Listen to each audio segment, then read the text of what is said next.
Ajat Sudrajat jadi pemicu tewasnya bos rental mobil Ilyas Abdurrahman. Ajat adalah penyewa mobil Honda Brio dari usaha Ilyas Makmur Jaya Rental Mobil. Faktanya, Ajat menyewa mobil korban memang untuk menggelapkan. Hingga akhirnya terjadilah penembakan yang menyebabkan Ilyas Abdurrahman tewas ditembak. Kasat Reskrim Polres Pandeglang Ibtu Alfian Yusuf menjelaskan peran dari Ajat. Ajat dalam kasus ini berperan mencari mobil sewaan untuk kemudian dibawa kabur. Setelah berhasil, Ajat memberikan mobil tersebut ke penada mobil curian berinisial IM yang juga sudah berhasil ditangkap.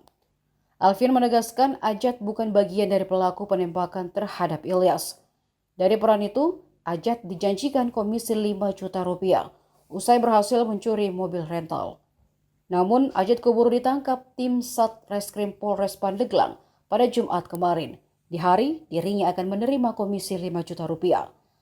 Alfian juga membeberkan modus Ajat sehingga berhasil memperoleh mobil Ilyas dengan memalsukan identitas. Ajat mengubah tempat dan tanggal lahirnya yang ada di KTP. Ia juga mengganti identitas di surat izin mengemudi atau SIM miliknya. Download Tribun X sekarang, menghadirkan lokal menjadi Indonesia.